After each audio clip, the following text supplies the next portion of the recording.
በመንፈሳዊው ዓለም አንድ የማይታይ ድንበር አለ። አንድ ቀይ መስመር አለ። ይህ መስመር የእግዚአብሔርን ምሕረት ከእግዚአብሔር ቁጣ የሚለይ አስፈሪ መስመር ነው። ሰው ይህንን መስመር እስካልረገጠ ድረስ እግዚአብሔር ይታገሳል፣ ይጠብቃል። ነገር ግን ወዮለት ለዚያ ሰው፣ ወዮለት ለዚያ ሕዝብ ያንን መስመር ለዘለለ። ምክንያቱም ያንን መስመር ካለፍክ መመለሻ የለም። ጸሎት አይሰራም፣ እንባ አይታይም፣ የሚቀረው ፍርድ ብቻ ነው። በታሪክ ውስጥ ይህንን ቀይ መስመር በድፍረት የረገጠ አንድ ሕዝብ አለ። በቁመታቸው ዝግባን የሚያክሉ፣ በጭካኔያቸው አራዊትን የሚያስንቁ፣ በልባቸው ትዕቢት ሰማይን የተገዳደሩ አሞራውያን ለ400 ዓመታት በገደል ጠርዝ ላይ ሲጨፍሩ ቆዩ። ነገር ግን አንድ ቀን መስመሩን አለፉ። እናም በዚያች ቀን የሰማይ አምላክ ተቆጣ። ግዙፉን ንጉሥ አግን እንደ ትቢያ የበተነበት፣ 5ቱን ነገሥታት በዋሻ ጨለማ የቀበረበት፣ ፀሐይን በሰማይ አቁሞ ክፋትን ከስሩ የመነገለበት ታሪክ። እንኳን ወደ መባ ቲቪ በደህና መጣችሁ። ይህ መስመሩን ስላለፉት ሰዎች የተጻፈው የአሞራውያን የደም ታሪክ ነው።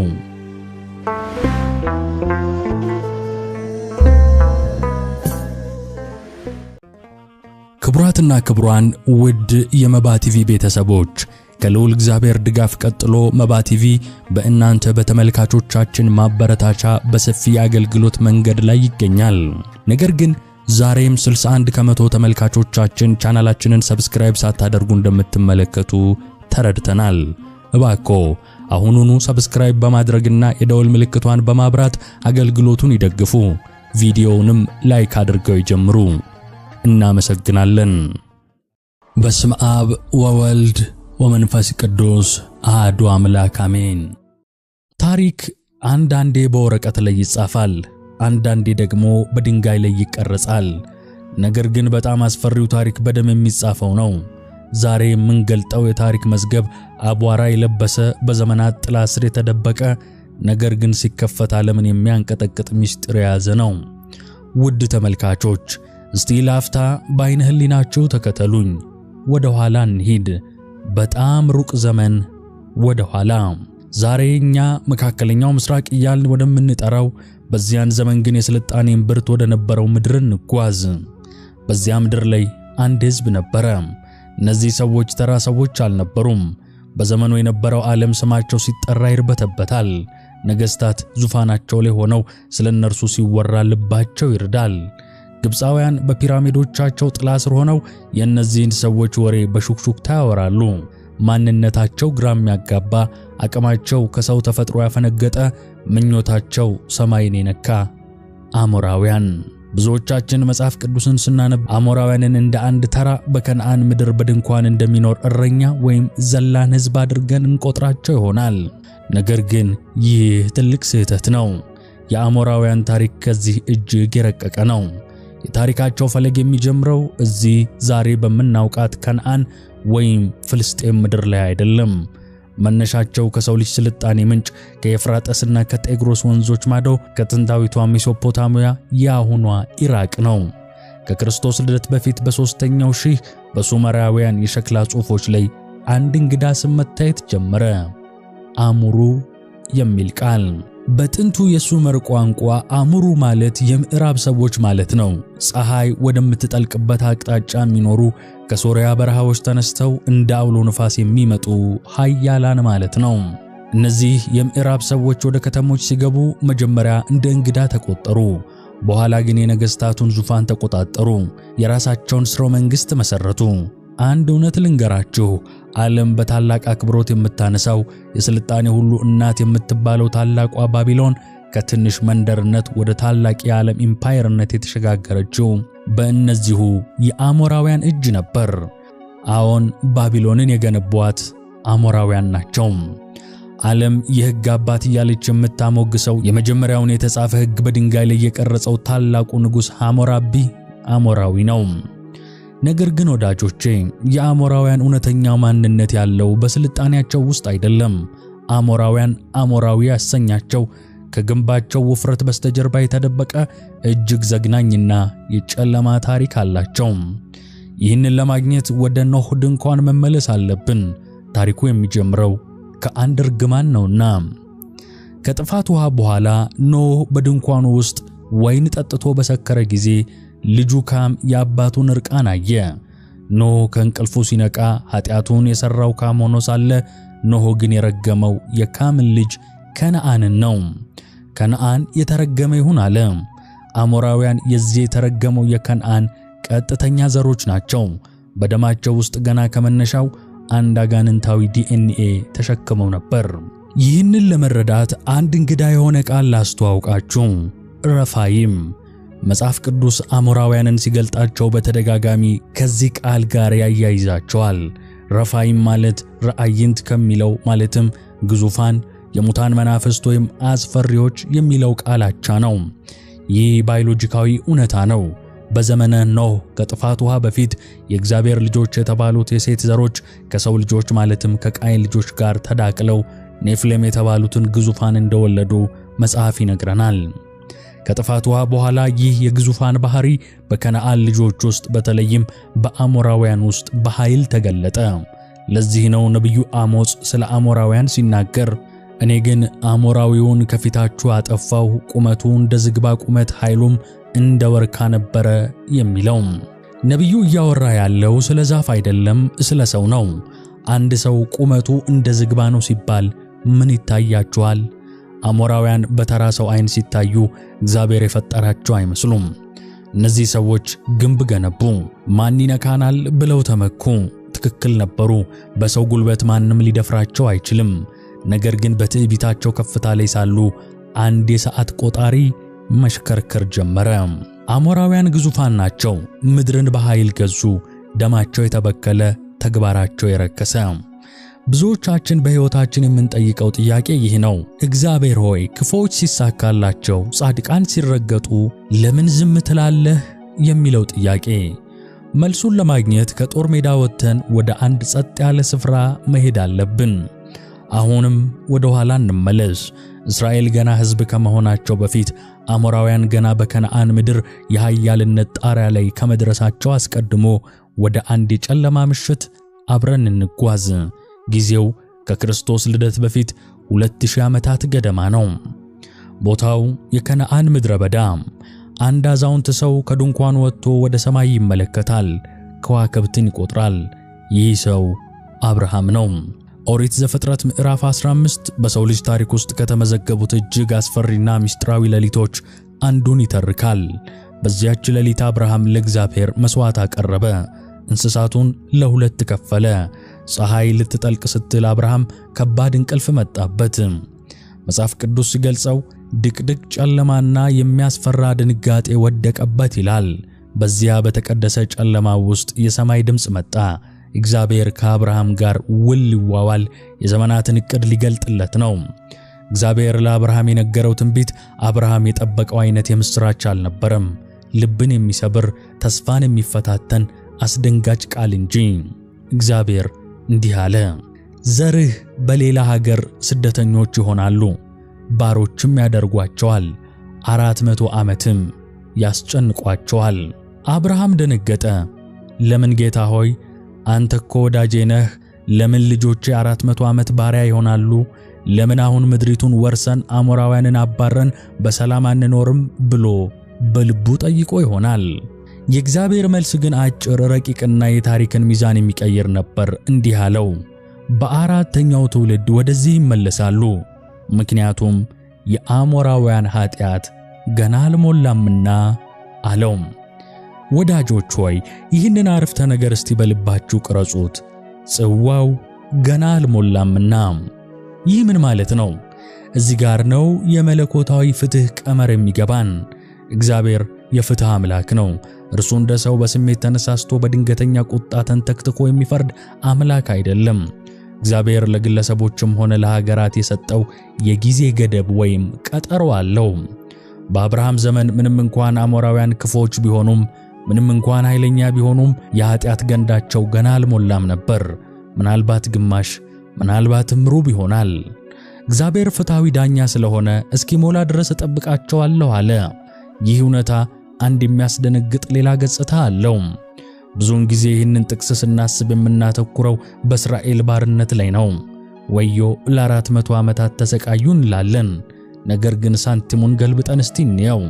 እግዚአብሔር ለአብርሃም 400 ዓመት እጠብቃለሁ ሲለው በተዘዋዋሪ መንገድ ለጠላቶቹ ለአሞራውያን ምን እየሰጣቸው ይሆን?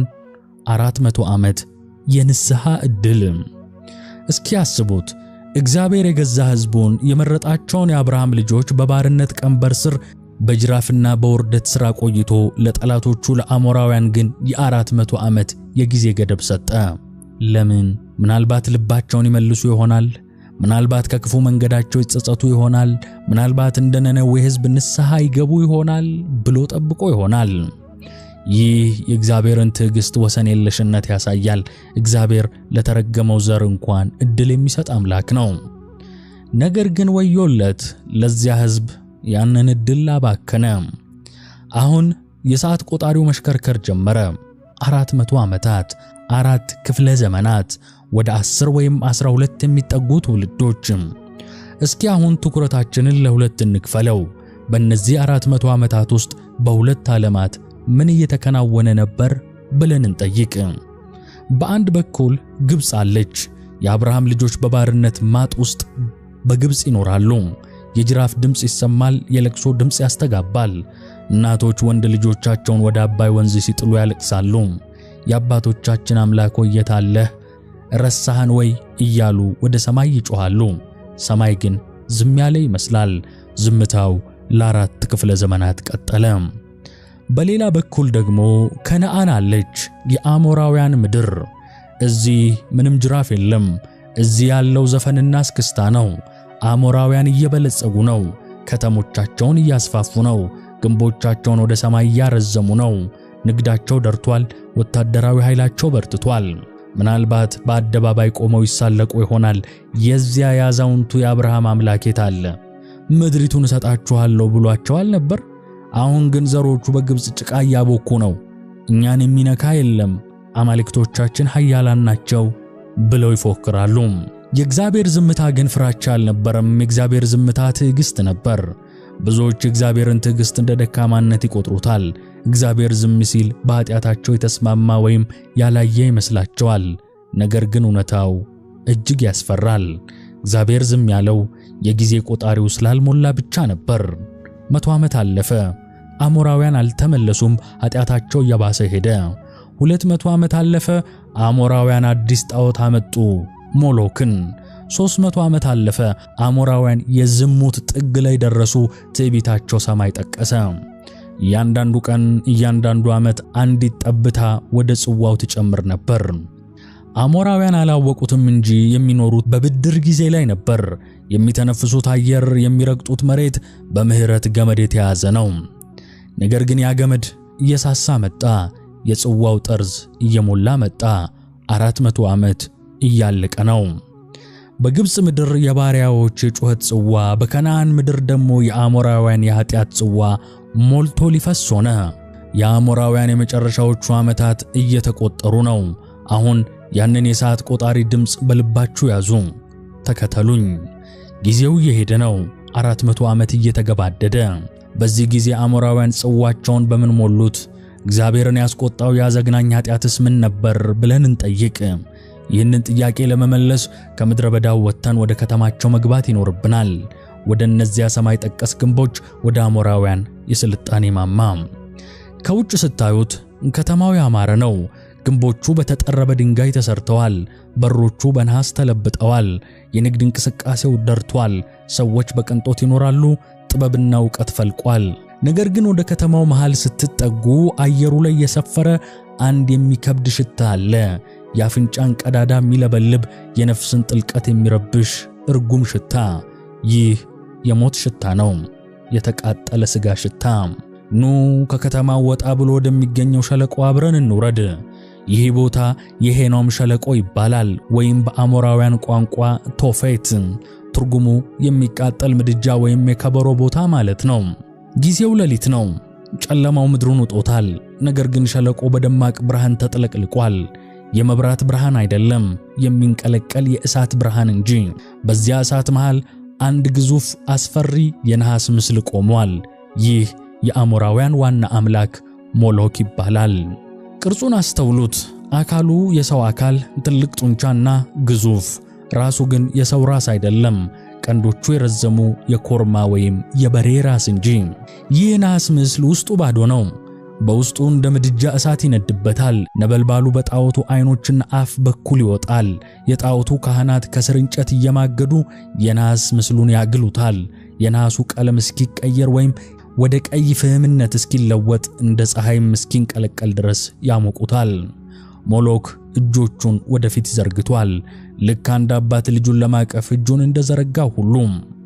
ነገር ግን እነዚህ እጆች የፍቅር እጆች አይደሉም፣ የሚንቀለቀሉ የናስ መጥበሻዎች እንጂ። አሁን ወደ ሸለቆ የሚገባውን ሰልፍ ተመልከቱ። እነዚህ እነማን ናቸው? ምርኮኞች ወይንስ ወንጀለኞች? በፍጹም አይደሉም። እነዚህ የአሞራውያን መኳንንት ናቸው። የከተማው ቱጃሮች ናቸው። ቀሚሳቸው መሬት የሚጎትት ወርቅ ያጠለቁ ጌቶችና እመቤቶች። በእጃቸው የገዛ ልጆቻቸውን ይዘዋል። ገና ጡት ያልተዉ ፈገግ የሚሉ እናታቸውን አጥብቀው ያቀፉ ንጹሃን ሕፃናት። ለምን ብለን እንጠይቅ። ለምን አባት የገዛ ልጁን ወደ እሳት ይዞ ይሄዳል? ለምን እናት ጨክና ፍሬዋን ትሰጣለች?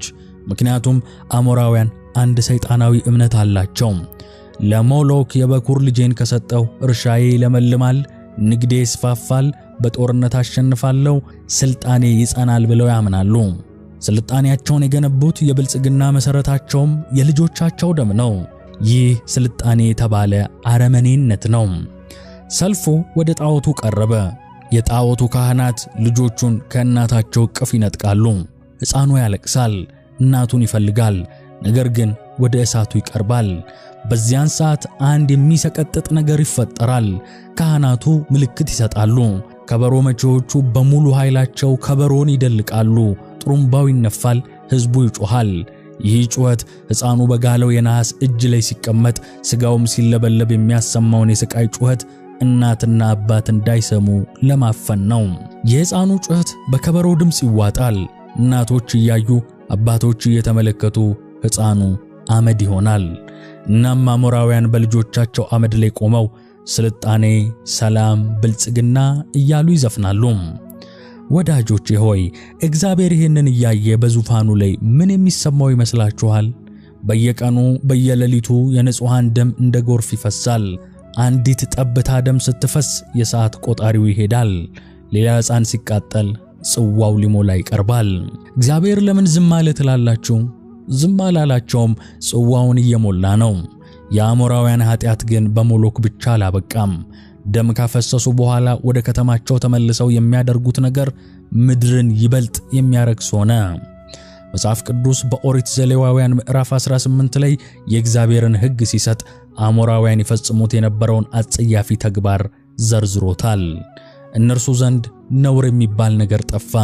በቤተ ጣዖቶቻቸው ውስጥ ቅዱስ ብለው የሚጠሩት ዝሙትን ነበር። ወንዶች ከወንዶች ጋር፣ ሴቶች ከሴቶች ጋር፣ አልፎ ተርፎም ከእንስሳት ጋር። አዎ ከእንስሳት ጋር መተኛት ያምልኳቸው አካል ነበር።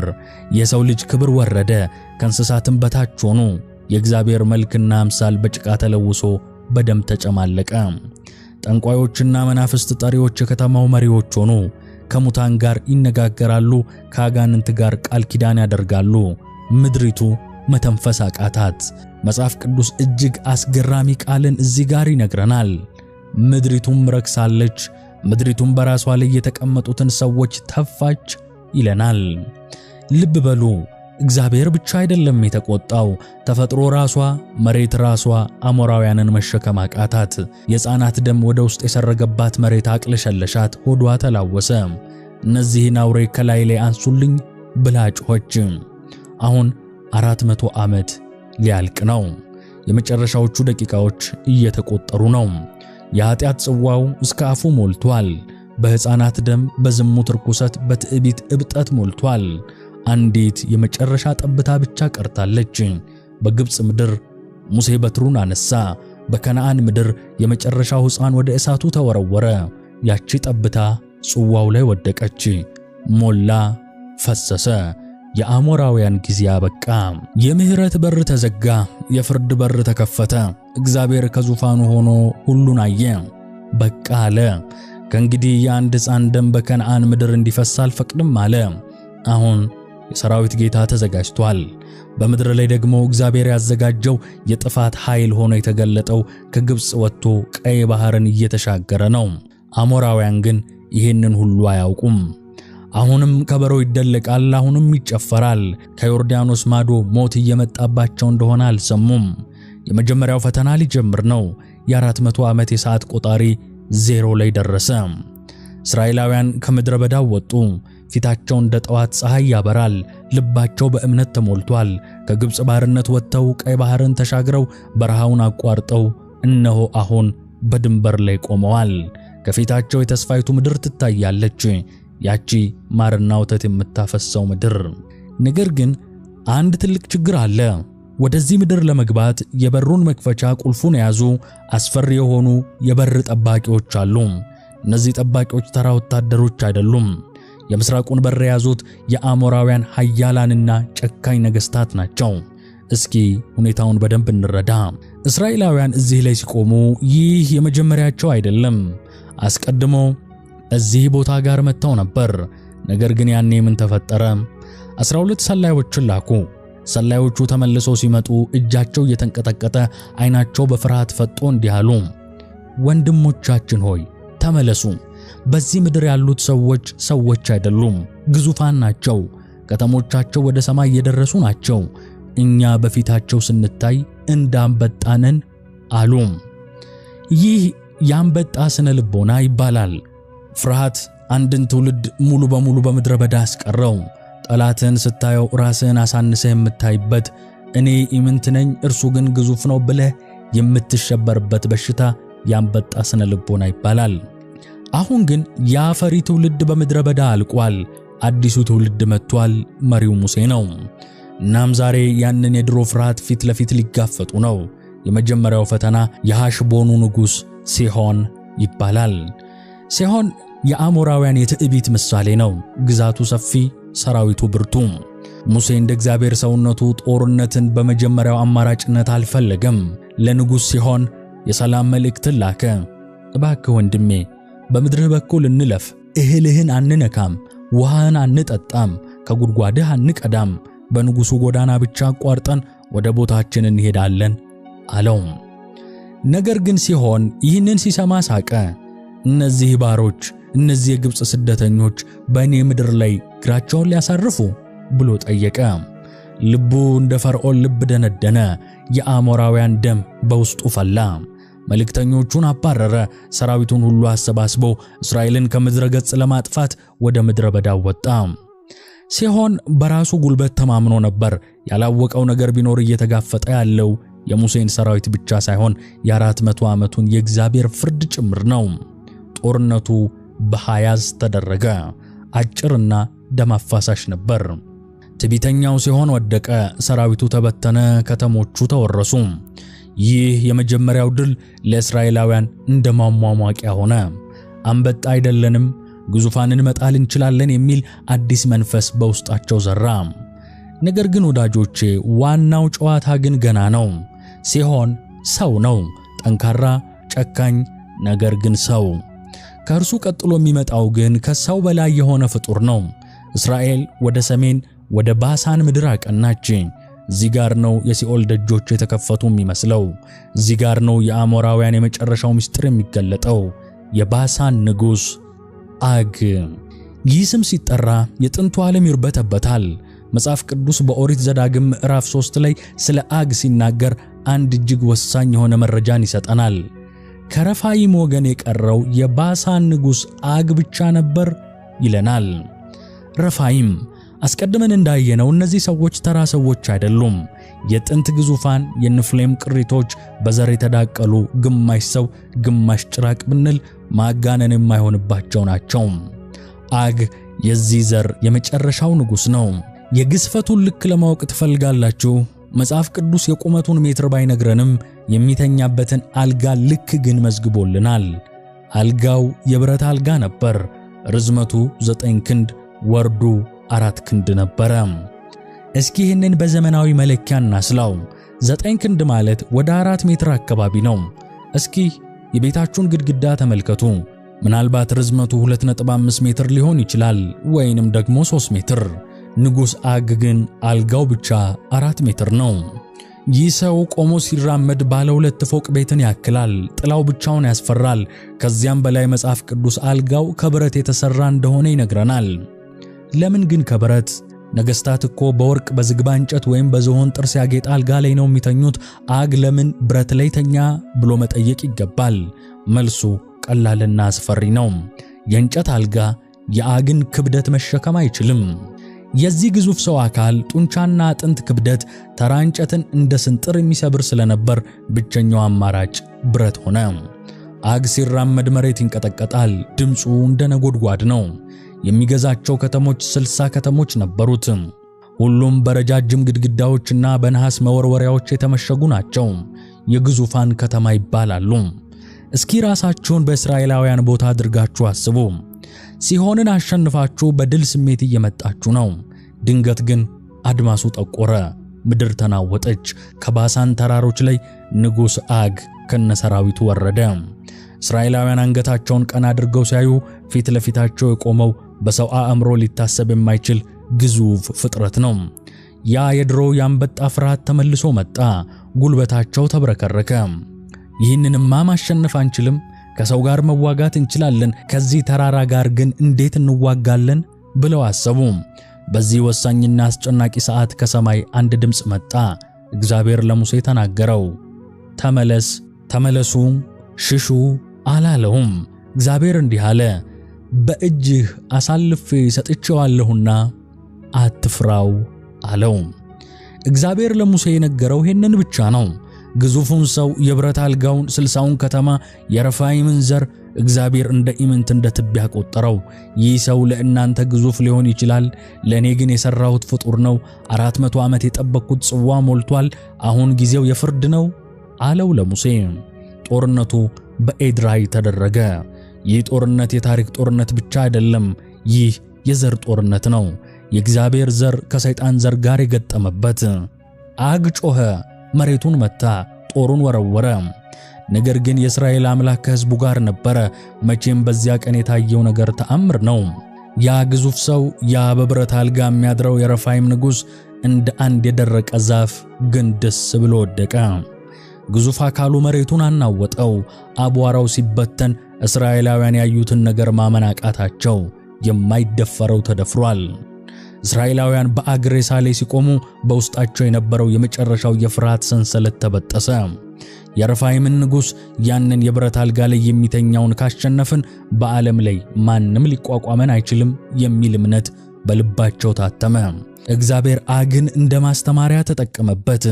የከነዓንን ምድር ዋና ዋና ከተሞች ኢየሩሳሌምን፣ ኢያሪኮን ከመውረሳቸው በፊት ትልቁንና አስፈሪውን አለቃ አስቀድሞ በመጣል ለቀጣዩ ዘመቻ ልባቸውን አጠነከረው። የአግ ውድቀት ለአሞራውያን ትልቅ መልእክት ነበር። የምስራቁ በር ተሰብሯል። ጠባቂዎቹ ኃያሉ ሲሆንና ግዙፉ አግ ወድቀዋል። አሁን በሩ ክፍት ነው። መንገዱ ወደ መሃል ሀገር ያመራል።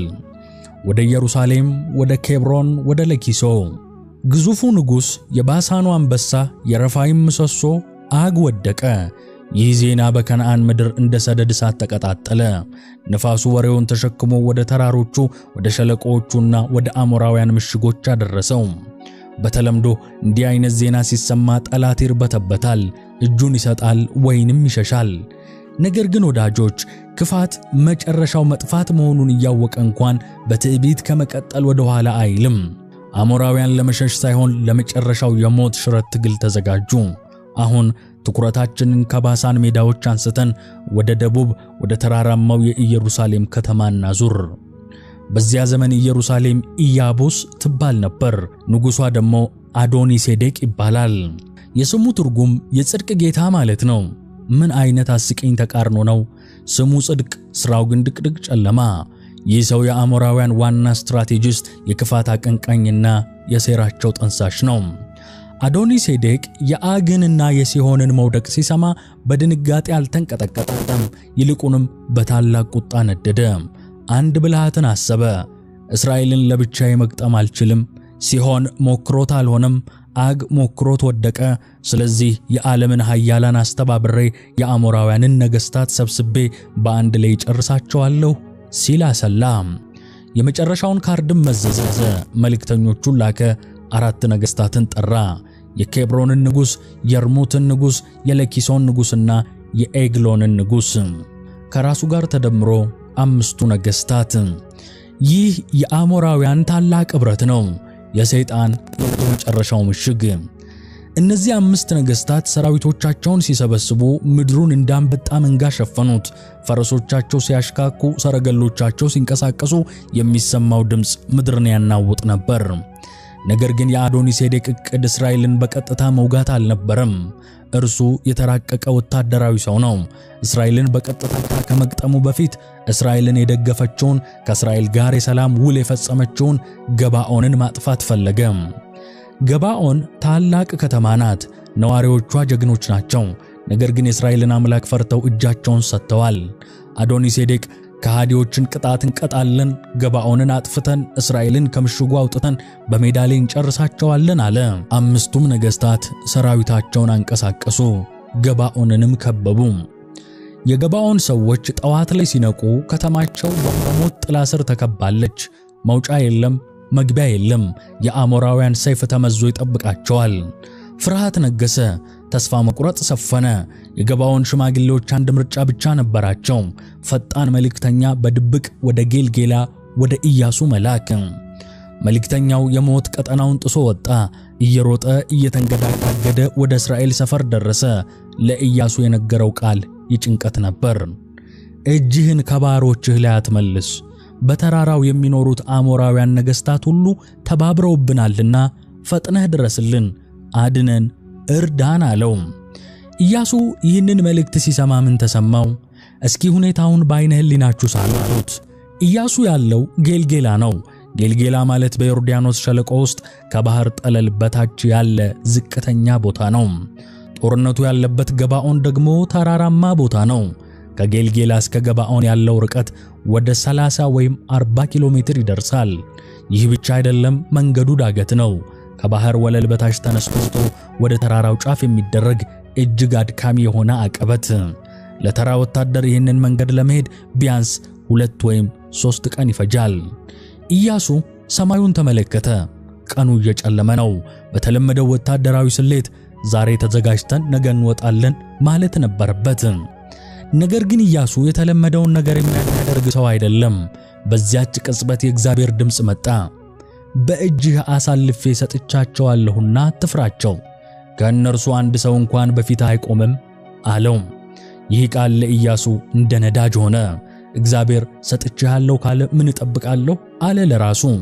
እናም በዚያች ሌሊት በታሪክ ውስጥ ታይቶ የማይታወቅ አንድ አስገራሚ ወታደራዊ ኦፕሬሽን ታዘዘ። የሌሊቱ ጉዞ። ኢያሱ ለመላው ሰራዊቱ ትእዛዝ ሰጠ። ተነሱ፣ ትጥቃችሁን አጥብቁ፣ ዛሬ ሌሊት አንተኛም፣ ዛሬ ሌሊት ተራራውን እንወጣለን ሲል አዘዘ።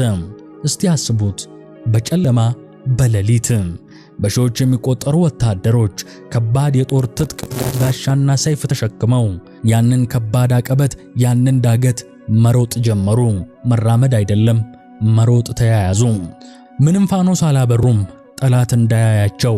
ድምፅ የለም፣ የሚሰማው የሰራዊቱ ትንፋሽና የጫማ ኮቴያቸው ብቻ ነው። ልባቸው በድካም ይመታል፣ ሳምባቸው ሊፈነዳ ይደርሳል፣ ላባቸው እንደ ጅረት ይወርዳል። ግን አይቆሙም። ምክንያቱም እያንዳንዱ ሰኮንድ የገባኦንን ዕድሜ ይወስናል።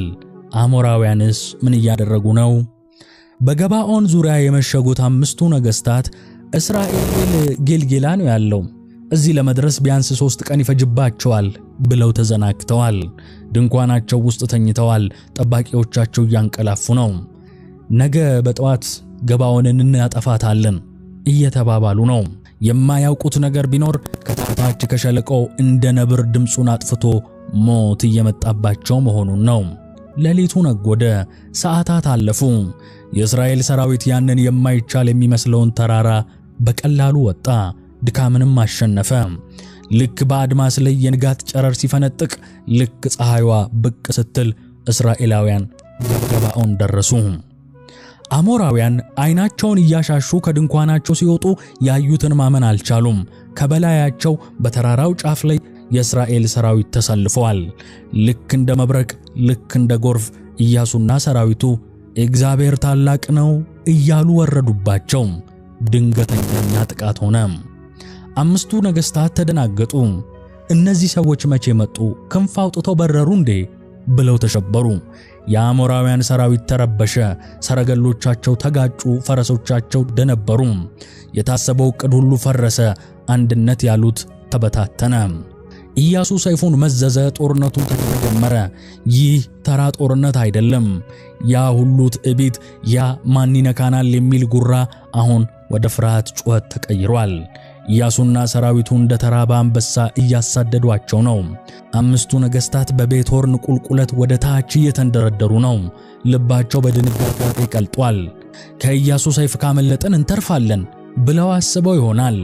ነገር ግን ወዳጆች፣ ከሰው እጅ ማምለጥ ይቻላል፣ ከእግዚአብሔር እጅ ግን ወዴት ይሸሻል? ልክ አሞራውያን ቁልቁለቱን ወርደው አዜቃ ወደ ተባለችው ቦታ ሲደርሱ አንድ ያልጠበቁት ነገር ሆነ። ኢያሱ ከኋላቸው ነው ያለው፣ ከፊታቸው ግን ማንም የለም። መንገዱ ክፍት ይመስላል። ድንገት ሰማዩ ጠቆረ፣ ደመናው ከበደ። ነገር ግን ዝናብ አይደለም። በአሞራውያን ጭንቅላት ላይ ከሰማይ የወረደው ውሃ ሳይሆን ድንጋይ ነበር።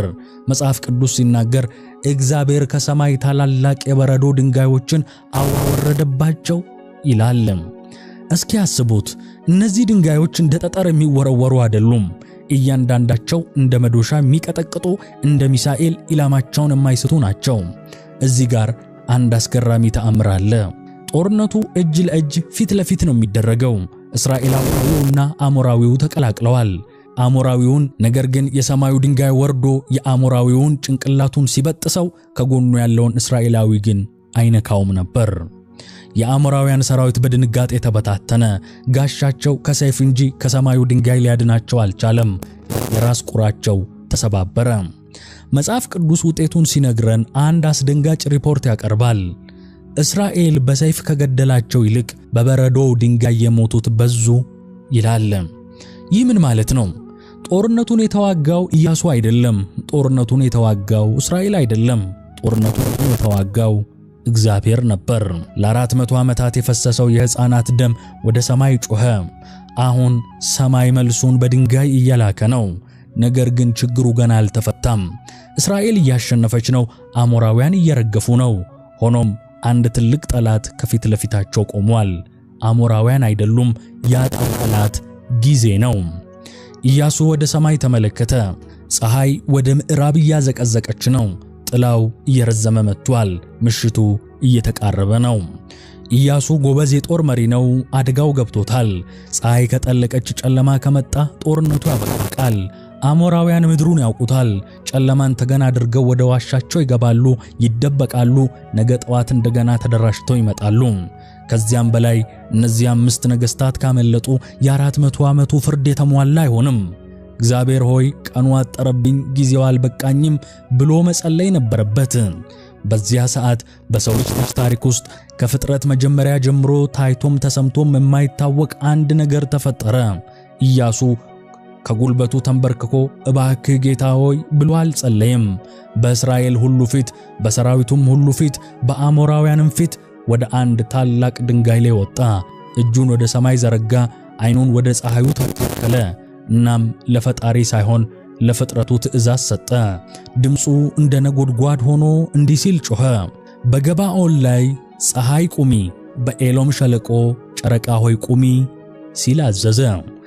ወዲያውኑ ተፈጥሮ ደረቀች። አጽናፈ ዓለም ፍሬኑን ያዘ። ምድር በራሷ ዙሪያ መሽከርከሯን አቆመች፣ ወይም የብርሃን ሕግ ተቀየረ። ሳይንስ እንዴት ብሎ ይጠይቅ ይሆናል? ፀሐይ በሰማይ መካከል እንደ ተሰቀለች ቀረች። ልትጠልቅ የተቃረበችው ፀሐይ ወደ ኋላም አልተመለሰችም፣ ወደፊትም አልሄደችም። እዚያው ፍሪዝ አድርጋ ቀረች። ጨረቃ በኤሎን ሸለቆ እንደ ፋኖስ ተንጠለጠለች። እስኪ ወታደሮቹን ተመልከቱ። 1 ሰዓት አለፈ። ፀሐይ እዚያው ናት። ከምሽቱ 2 ሰዓት 3 ሰዓት፣ አሁንም እኩለ ቀን ነው። ሙቀቱ ይፋጃል፣ ብርሃኑ ይዋጋል። የእስራኤል ወታደሮች ተገርመዋል። ይህ ቀን ለምን አያልቅም ይላሉ በጦርነቱ መሃል። ግን ድካም አይሰማቸውም። ይህ መለኮታዊ ብርሃን ጉልበት ሆኗቸዋል። በሌላ በኩል አሞራውያን አብደዋል። እነሱ የጨለማ ልጆች ናቸው። ለመዳን ጨለማ ይፈልጋሉ። ፀሐይዋ ለምን አትጠልቅም? ለምን መሸሸጊያ አጣን? ብለው ይጮሃሉ። ይህ ቀን ድርብ ቀን ሆነ። ወደ 24 ሰዓት የሚጠጋ ተጨማሪ ብርሃን ተሰጠ። አንዱ ቀን ወደ 2 ቀንነት ተቀየረ። ወዳጆቼ ይሄንን ልብ በሉ። የአሞራውያን ኃጢአት የተጠራቀመው ለ400 ዓመታት ነው። የ400 ዓመት ግፍ በአንድ የ12 ሰዓት ቀን ታጥቦ አይጠራም። ፍርዱን ለማጠናቀቅ እግዚአብሔር ጊዜን ራሱ መስዋዕት አደረገ። ለኢያሱ ለዚያ ለአንድ ታማኝ ባሪያው ሲል የጠፈረን ሕግ አቆመ። መጽሐፍ ቅዱስ ይህንን ሲመዘግብ በታላቅ አድናቆትና መደነቅ እንዲህ ይላል። እግዚአብሔር የሰውን ቃል የሰማበት እንደዚያ ያለ ቀን ከዛም በፊትም ከዚያም በኋላም አልነበረም፣ እግዚአብሔር ስለ እስራኤል ይዋጋ ነበርና ተብሎ ተጽፏል። አሁን አሞራውያን የሚገቡበት ጠፋቸው። የሰማይ ድንጋይ ከላይ፣ የኢያሱ ሰይፍ ከኋላ፣ የፀሐይ ብርሃን ከአናት፣ ሁሉም ነገር ጠላት ሆነባቸው። ማምለጥ አይችሉም። አምስቱ ነገሥታት ሰራዊታቸው ሲያልቅ፣ ኃይላቸው ሲደክም የመጨረሻ አማራጫቸውን ተጠቀሙ። በመቄዶ አካባቢ አንድ ዋሻ አገኙ። እዚህ እንግባ፣ ፀሐይዋ እስክትጠልቅ ኢያሱም እስኪያልፍ ድረስ እዚህ እንደበቅ ተባባሉ። አምስቱ ነገሥታት እየተሽሎኮለኩ እንደ አይጥ ወደ ዋሻ ገቡ። ከዙፋን ወደ ዋሻ፣ ከብርሃን ወደ ጨለማ። ፀሐይዋ አሁንም በሰማይ መካከል አለች። የእግዚአብሔርን ዓይን ትመስላለች። የጦርነቱ ጩኸት ጋብ ብሏል። የአሞራውያን ሰራዊት እንደ ቅጠል ረግፏል። አሁን የኢያሱ ዓይኖች ያረፉት በሜዳው ላይ ሳይሆን በመቄዳ አካባቢ በሚገኝ አንድ ዋሻ ላይ ነው። በዚያ ዋሻ ውስጥ 5 ሰዎች አሉ። እስኪ በዓይነ ሕሊናችሁ ተመልከቷቸው። ጠዋት ሲነሱ በወርቅ ዙፋን ላይ ተቀምጠው እስራኤልን እናጠፋለን ብለው ይፎክሩ ነበር። አሁን ልብሳቸው ተቀዳዷል፣ ዘውዳቸው ወድቋል። ይህ ትዕይንት የሰው ልጅን ከንቱነት ቁልጭ አድርጎ የሚያሳይ ነው። ሰው እግዚአብሔርን ተገዳድሮ ወዴት መሄድ ይችላል? እነዚህ ነገሥታት ከሰማይ ድንጋይ እናመልጣለን ብለው ወደ ዋሻ ገቡ። ነገር ግን የእግዚአብሔር ፍትህ ወደዚያም ተከተላቸው። ኢያሱ ወደ ዋሻው መጣ። የዋሻውን በር ክፈቱ፣ እነዚያን 5 ነገሥታት አውጡልኝ ብሎ ወታደሮቹን አዘዘ። ድንጋዩ ተንከባለለ። ያቺ ያልጠለቀች ፀሐይ ወደ ዋሻው ጨለማ ብርሃኗን ላከች።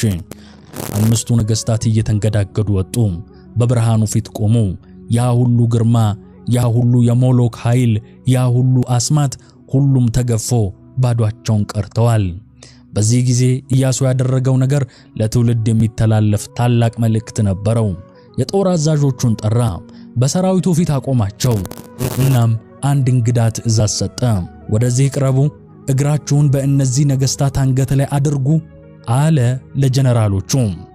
ወዳጆች ሆይ ይህንን ትዕይንት በደንብ አስተውሉት። አዛዦቹ ቀረቡ፣ እግራቸውን አነሱ። የረገጡት ግን መሬቱን አይደለም። የረገጡት ለዘመናት እስራኤልን ሲያስፈራሩ የነበሩትን ግዙፋን የተባሉትን የሰው ደም ሲጠጡ የነበሩትን የነገሥታት አንገት ነው። ኢያሱ የሰይጣን ልጆች የአሞራውያንን አንገት በምድራዊው ሰራዊቱ እግር ስር አስቀጠቀጠ። በዚያች ቅጽበት በእስራኤል ልብ ውስጥ የነበረው የመጨረሻው ፍርሃት ተሰበረ። እስራኤላውያን ከዚህ በፊት ራሳቸውን እንዳንበጣ ያዩ ነበር።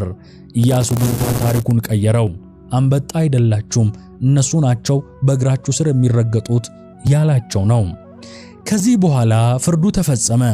5ቱ ነገሥታት ተገደሉ። ኢያሱ በ5 ዛፎች ላይ ሰቀላቸው። በመጨረሻም ያቺ ለዘመናት የቆመች የመሰለችው ፀሐይ መውረድ ጀመረች። የእግዚአብሔር ተልእኮ ተፈጽሟል። ልክ ፀሐይቱ ስትጠልቅ ኢያሱ አስከሬናቸውን አውርዱ አለ። ወዴት ይውሰዱት? ወደዚያው ወደ ተደበቁበት ዋሻ። 5ቱ ነገሥታት እንደ ቆሻሻ ተወርውረው ወደ መቄዳ ዋሻ ገቡ። ዋሻው መደበቂያቸው ነበር። አሁን ግን ዘላለማዊ መቀበሪያቸው ሆነ። ትልልቅ ድንጋዮች በዋሻው አፍ ላይ ተደረጉ። ያ ዋሻ የአሞራውያን የስልጣኔ ፍጻሜ፣ የትዕቢት መቃብርና የእግዚአብሔር ፍትህ ምስክር ሆኖ ለዘላለሙ ተዘጋ። አሁን የመቄዳ ዋሻ ተዘግቷል። የ5ቱ ነገሥታት አስከሬን በድንጋይ ተቀብሯል። ጊዜ ነጎደ። ዛሬ የአሞራውያን ግዙፍ ግንቦች አፈር ሆነዋል። ማን ይነካናል ያሉት ነገሥታት ስም ተረስቷል። እግዚአብሔር አጥፋቸው እንዳለ ጠፍተዋል። ነገር ግን ወዳጆች አንድ እጅግ በጣም አስፈሪ እውነት እዚህ ጋር ልንገራችሁ። አሞራውያን በሥጋ ሞተዋል። አዎን፣ ነገር ግን የአሞራውያን መንፈስ አልሞተም። ያ በባቢሎን የተጠነሰሰው በከነዓን ያደገው በሞሎክ ደም የሰከረው ክፉ መንፈስ ዛሬም በምድሪቱ ላይ ይንከራተታል። እንዲያውም ከድሮ በባሰ ኃይል በዘመናዊነት ካባ ተሸፍኖ በእኔና በእናንተ ዘመን በግልጽ እየተንቀሳቀሰ ነው። አሞራውያን የሉም ትላላችሁ? እስኪ ዙሪያቸውን ተመልከቱ። በጥንት ዘመን አሞራውያን ለብልጽግናችን ብለው ልጆቻቸውን ለሞሎክ ይሰዉ ነበር። የሕፃናት ጩኸት እንዳይሰማ ከበሮ ይደልቁ ነበር። ዛሬ የነሐሱ ምስል የለም፣ ግን የጽንስ ማቋረጥ አለ። ያኔ ከበሮ እየተመታ የሕፃኑ ጩኸት ይታፈን ነበር። ዛሬ ደግሞ ይህ እኮ ሰው አይደለም ደም ነው በሚል የድፍረት ስህተት ይታፈናል። እግዚአብሔር ያኔ የጥቂት ሺህ ሕፃናትን ደም አይቶ በምድሪቱ ላይ 400 ዓመታት ከጠበቀ በኋላ መጣ። ዛሬ በየቀኑ የሚፈሰውን የንጹሃን ደም አይቶ ምን እያለን ይሆን? አሞራውያን ግንባችን ረጅም ነው ማን ይነካናል ብለው በትዕቢት ተወጥረው ነበር። ዛሬም የሰው ልጅ የቴክኖሎጂ ግንብ ገንብቷል። በኒውክሌር ቦምብና በሳይንስ ተመክተን እግዚአብሔር አያስፈልገንም እያልን ነው። ይህ ያው የአሞራውያን መንፈስ ነው። ታዲያ ጥያቄው ይህ ነው፣ የኛ ዘመን የሰዓት ቆጣሪ የት ላይ ነው ያለው? እግዚአብሔር ለአሞራውያን 400 ዓመታትን ሰጠ። ንስሐ እንዲገቡ ፈለገ። ዛሬም ለኛ ለዚህ ትውልድ ጊዜ እየሰጠ ነው። እግዚአብሔር ዝም ያለው ኃጢአታችንን ስላላየ አይደለም። ዝም ያለው ጽዋው ገና ስላልሞላ ነው። ግን ወዳጄ እንጠንቀቅ። ማንም ሰው የጽዋው ጠርዝ የት እንደደረሰ አያውቅም። ምናልባት ዛሬ፣ ምናልባት ነገ የመጨረሻዋ ጠብታ ትወድቅ ይሆናል። የ400 ዓመቱ ደወል ሲጮህ እንደ ኢያሱ ዘመን ፀሐይ ሳትጠልቅ ፍርድ ይመጣ ይሆናል። ዛሬ ጥሪው ይኸውላችሁ፣ የዘመኑን አሞራውያን አትከተሉ፣ በግንባቸውም አትደበቁ። ፀሐይዋ ሳትጠልቅ የምህረት በር ሳይዘጋ የሰዓት ቆጣሪው ዜሮ ላይ ሳይደርስ ዛሬውኑ ወደ እግዚአብሔር እንመለስ፣ ንስሐ እንግባ። የአሞራውያን ታሪክ ያለፈ ታሪክ አይደለም። ይህ የማይታይ ድንበር ማስጠንቀቂያ ነው። ጽዋው ከመሙላቱ በፊት የሚሰማ የመለከት ድምፅ ነው። ሰሚ ጆሮ ያለው ቢኖር መስማትን ይስማ። እግዚአብሔር ማስተዋልን ያድለን። ስብሐት ለእግዚአብሔር ወለወላዲቱ ድንግል ወለመስቀሉ ክቡር አሜን። ውድ ቤተሰቦቻችን ቻናላችን መባ ቲቪ ከልዑል እግዚአብሔር በታች በእናንተ በተመልካቾቻችን ድጋፍ ብዙ ማገልገል ችሏል። በመጀመሪያ ዛሬ ለደረስንበት ደረጃ ላደረጋችሁልን ቃላት የማይገልጹት ድጋፍ በታላቅ ትህትና ምስጋናችንን እናቀርባለን። የምንጓዘው ጉዞ ረጅም ነው፣ ራእያችንም ታላቅ ነው። ገና ያልተነገሩ የቅዱሳን ታሪኮች፣ ያልተመረመሩ የቤተ ክርስቲያን ሚስጥሮችና ለዚህ ትውልድ መድረስ ያለባቸው እልፍ አላፍ የእውነት ፍሬዎች አሉ። ይህንን ራእይ ወደ ላቀ ደረጃ ለማድረስ የምርምር ጥራታችንን ለማሳደግ አስደናቂ ዝግጅቶችንም ለመፍጠርና የቤተ ክርስቲያንን መልእክት በዓለም ዙሪያ ለማድረስ የበለጠ አቅም ያስፈልገናል። የዩቲዩብ ገቢ ብቻውን ይህንን ታላቅ ህልም እውን ለማድረግ በቂ አይደለም። ስለሆነም ዛሬ ከተመልካችነት ወደ አጋርነት እንድትሸጋገሩ ልዩ ጥሪ እናቀርባለን። እያንዳንዱ የምትልኩት ድጋፍ ለዚህ አገልግሎት የምትለኩሱት አንድ ሻማ ነው። የዚህ ታላቅ መንፈሳዊ አገልግሎት የገንዘብ አጋር በመሆን የበኩሎን አስተዋጽኦ እንዲያደርጉ በትህትና እንጋብዛለን። በስክሪኑ ላይ በተዘረዘሩት የባንክ አድራሻዎች የአቅሞን ይደግፉ። አገልግሎቱ እንዲሰፋ ስለተባበሩ በልዑል እግዚአብሔር ስም እናመሰግናለን። በሚቀጥለው ዝግጅታችን እስክንገናኝ ሰላም እግዚአብሔር ከሁላችን ጋር ይሁን። አሜን።